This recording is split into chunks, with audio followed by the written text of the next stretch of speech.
નમસ્કાર. આજના આ ખાસ વિશ્લેષણમાં સ્વાગત છે. શું ધોરણ 12 પછી તરત જ સરકારી નોકરી મેળવવી એ માત્ર એક સપનું જ છે? અરે બિલકુલ નહીં. આ એકદમ પ્રાપ્ત કરી શકાય તેવી હકીકત છે. તો ચાલો સીધા જ મુદ્દા પર આવીએ અને જોઈએ કે યોગ્ય માર્ગદર્શન અને રણનીતિ સાથે આ શાનદાર સફર કેવી રીતે શરૂ કરી શકાય. આપણી આજની ચર્ચાનો નકશો એકદમ ક્લિયર છે. આપણે ફટાફટ આ 5 મુદ્દાઓ કવર કરીશું. 1. સરકારી નોકરીના બેસ્ટ ઓપ્શન્સ. 2. ગુજરાત સરકારની શાનદાર તકો. 3. કેન્દ્ર અને સંરક્ષણ દળોની વાત. 4. તૈયારીની રણનીતિ. અને છેલ્લે 5. કેટલીક અગત્યની વેબસાઇટ્સ અને સુવર્ણ સલાહ. બસ આટલું સમજી લીધું એટલે મંજિલ સુધી પહોંચવાનો રસ્તો એકદમ સાફ. તો ચાલો જરાય સમય બગાડ્યા વગર સૌથી પહેલા વિભાગ પર આવીએ. 1. સરકારી નોકરીના ઉત્તમ વિકલ્પો.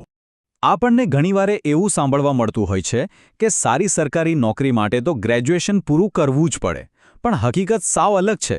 ધોરણ 12 પાસ હોવું એ જ એક એવો મોટો અને મજબૂત દરવાજો છે જે સીધો જ પ્રતિષ્ઠિત હોદ્દાઓ તરફ ખુલે છે.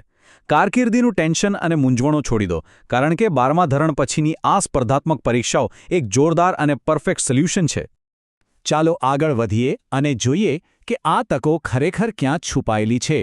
વિભાગ 2. ગુજરાત સરકારની શાનદાર તકો. જે ઉમેદવારો પોતાના જ ગુજરાત રાજ્યમાં શાનદાર કારકિર્દી ઘડવા માંગે છે તેમના માટે તો અહીં ખજાનો છે. ગૌણ સેવા પસંદગી મંડળ એટલે કે GSSSB અને પંચાયત બોર્ડ દ્વારા સતત નવી ભરતીઓ આવતી જ હોય છે. સરા કલ્પના કરો, લોકરક્ષક કોન્સ્ટેબલ તરીકે પોલીસની ખાકી વર્દીનું ગૌરવ, ફોરેસ્ટ ગાર્ડ બનીને જંગલ અને પ્રકૃતિની વચ્ચે કામ, જુનિયર ક્લાર્ક તરીકે ઓફિસની રિસ્પેક્ટેડ જોબ કે પછી ગ્રામ પંચાયતોમાં VC તરીકેની પોસ્ટ. આ બધું જ માત્ર 12 પાસ પર એકદમ સુરક્ષિત ભવિષ્ય આપે છે. હવે આપણે ગુજરાતની બહાર નીકળીને થોડું મોટું વિચારીએ અને રાષ્ટ્રીય સ્તર પર નજર કરીએ. વિભાગ 3. કેન્દ્ર અને સંરક્ષણ દળો. જુઓ, કેન્દ્ર સરકારની નોકરીઓનો ક્રેઝ કેમ આટલો બધો છે? કારણ કે ત્યાં પગાર ધોરણ અને ફેસિલિટીઝ એકદમ ટોપ ક્લાસ હોય છે. SSC એટલે કે સ્ટાફ સિલેક્શન કમિશન અઢળક તકો આપે છે. જેમ કે SSC CHSL દ્વારા ડેટા એન્ટ્રી ઓપરેટર અને લોઅર ડિવિઝન ક્લાર્ક, અને SSC GD દ્વારા BSF કે CRPF જેવા દળોમાં કોન્સ્ટેબલ.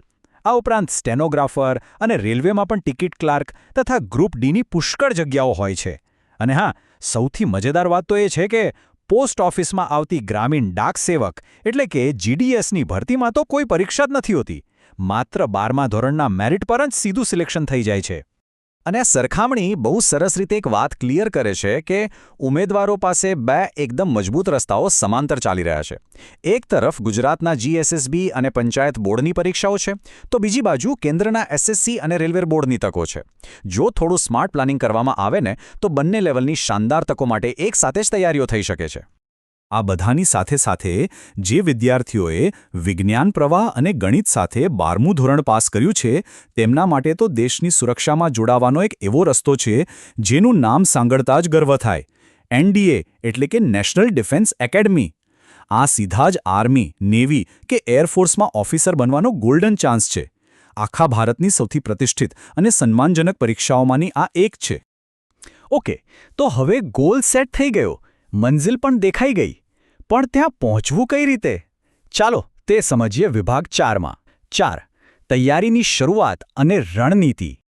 આ આખી સફરનો સૌથી અગત્યનો અને પાયાનો પ્રશ્ન એ છે કે તૈયારી શરૂ ક્યાંથી કરવી? બસ આ જે તબક્કો છે જ્યાં એક સોલિડ રણનીતિ તમને બાકીના લાખો લોકોથી અલગ પાડે છે. સાચું પ્લાનિંગ જ સફળતા અને નિષ્ફળતા વચ્ચેનો તફાવત નક્કી કરે છે. કોઈ પણ સ્પર્ધાત્મક પરીક્ષાની ભવ્ય ઇમારત ઊભી કરવી હોય તો આ 4 મુખ્ય થાંભલાઓ પકડી લેવાના. પહેલો થાંભલો છે ગણિત અને રીઝનિંગ. જો આમાં રોજિંદી પ્રેક્ટિસ વગર કોઈ શોર્ટકટ ચાલવાનો જ નથી. બીજો છે જનરલ નોલેજ એટલે કે ઇતિહાસ, ભૂગોળ અને બંધારણનું પાક્કું પાયાનું જ્ઞાન.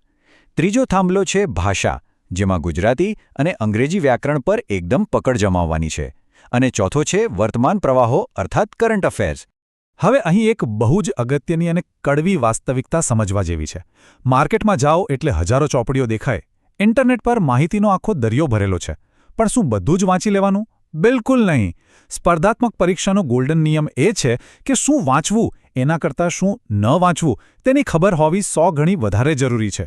આડીઅવડી બિનજરૂરી માહિતીઓ પાછળ ટાઈમ વેસ્ટ કરવાને બદલે સંપૂર્ણ ધ્યાન માત્ર આ 4 પાયાના વિષયો પર જ ફોકસ કરવાનું છે. બસ આના પર માસ્ટરી મેળવી લો એટલે અડધી જંગ તો ત્યાં જ જીતી જવાશે. અને કરંટ અફેર્સની જ્યારે વાત આવે ત્યારે આ 6નો આંકડો મગજમાં બરાબર ફિટ કરી લેવાનો છે.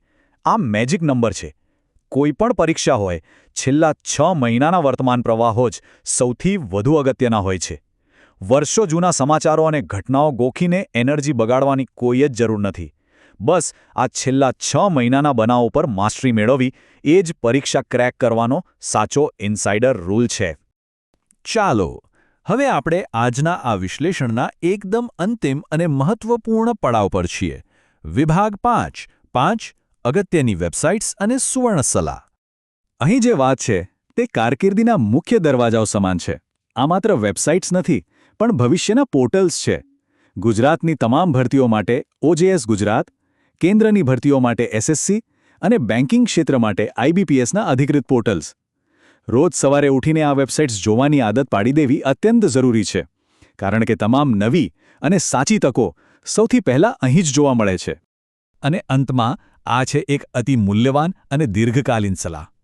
12મા ધોરણ પછી સરકારી નોકરીની તૈયારી 100% થવી જોઈએ, પણ શિક્ષણની યાત્રા ત્યાં અટકવી ન જોઈએ. તૈયારીની સાથે સાથે ગ્રેજ્યુએશન એટલે કે BA, BCom કે BSc અચૂક ચાલુ રાખવું જોઈએ. કેમ? કારણ કે ભવિષ્યમાં જ્યારે GPSC કે UPSC જેવી મોટી પરીક્ષાઓ આપીને ઉચ્ચ અધિકારી બનવાના શિખરો સર કરવાના હશે ને, ત્યારે આ ડિગ્રી જ સૌથી મોટું હથિયાર સાબિત થશે. તો જુઓ, નકશો હવે સંપૂર્ણ રીતે સ્પષ્ટ છે. રણનીતિ અને તૈયારીનો હોકાયંત્ર પણ તૈયાર છે.